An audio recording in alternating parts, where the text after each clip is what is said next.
Good afternoon and happy Passover.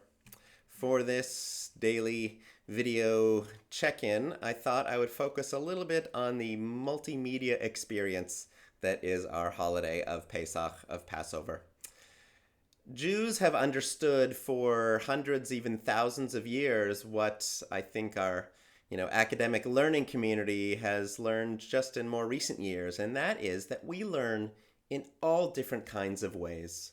So when I was a kid, in school, you had to sit quietly and listen to the teacher and read in your books, etc. It was a very kind of forward-facing frontal learning experience from books. Be organized, do it that way. If that wasn't your forte, you were kind of out of luck sometimes, or the learning wasn't really geared towards you.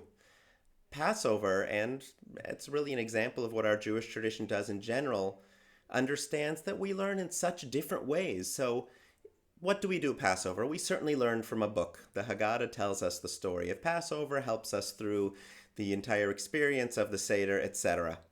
But the Haggadah is not merely a book to be learned from, by reading. We discuss, we sing songs, we look at artwork, and what do we also do at the Seder more than really anything else? We actually eat foods, we cook, we have this multi-sensory, multimedia experience. So there's a little something for everyone.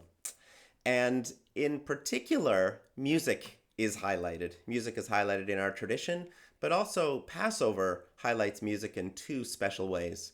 One is the Passover story itself. When we finally reach the end of the story, we have finally crossed the Red Sea to freedom and escaped Pharaoh and are no longer slaves. What is the first thing that we do? We sing. The Torah gives us the song of the sea, and it says that Moses and Miriam and all Israel sang and danced. So that is how we celebrate, certainly highlighting the importance of song to our experience. And the other way that Passover highlights song and music is through an ancient scroll. Each of our holidays has a scroll associated with it. So at Sukkot, it's the scroll of Kohelet or Ecclesiastes. For Tisha B'Av, we read our scroll of Lamentations. And on Passover, what is the scroll that we read? Well, on the intermediate Shabbat, we read the Song of Songs. Song of Songs is a special scroll in a number of ways. One, it's a song. It's filled with beautiful love poetry, and certainly it's inspired some beautiful, beautiful music. But it also famously doesn't mention the name of God.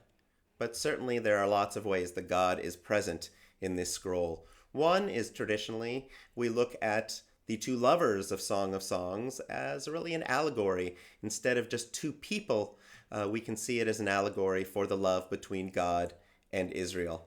But another way that I like to see God and see really something special in that Song of Songs is through the music itself. Music has this amazing power to transcend literal meaning. So yes, a song might have words that do have literal meaning, but just by hearing it sung, the music adds depth to that meaning that cannot be expressed through words. And for some people, and at some times, that meaning can be an experience of the divine, something really special and spiritual and holy. So that's another way that God is brought to our experience through music. So I want to leave you with two things on this check-in, two musical elements of Passover. One is if you participated in our second night Seder, you might have enjoyed the playlist that I put together while we ate our meals. We listened to a Spotify playlist of all different kinds of Passover-related music. So you can, I believe, see the actual link for that playlist if you want to go back and listen to some beautiful music. It's in the post for this video. But as well, if you just go to Spotify and search for Passover and my name, Randall Schloss, you will find it as well, I'm sure. And it features just all kinds of Passover-related music, some beautiful Song of Songs settings, some traditional Ashkenazic and Sephardic tunes, all sorts of fun things, even a little hip-hop Seder from a rapper named So-Called. So I hope you enjoy all of that, and I'm going to leave you with one last thing, which is a little bit of Adir Hu. So not only is there a scroll associated with each holiday, but there's often, in Ashkenazic tradition especially, a tune associated with each of our holidays. And this tune of Adir Hu has become the anthem for Passover. So it's not just the words, which are beautiful words of praise, but the tune itself really helps us feel what Passover feels like. We often use it to sing Micha Mocha at this time, or even just a nigun, but here's a little bit of Adir Hu to end this Passover Monday.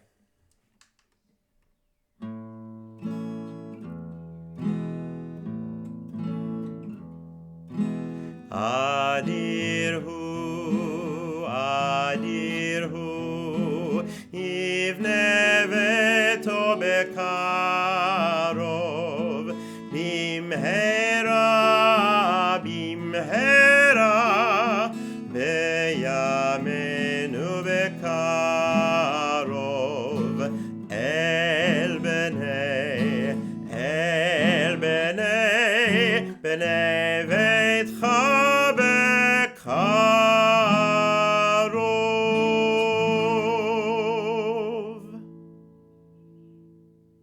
Chag Sameach.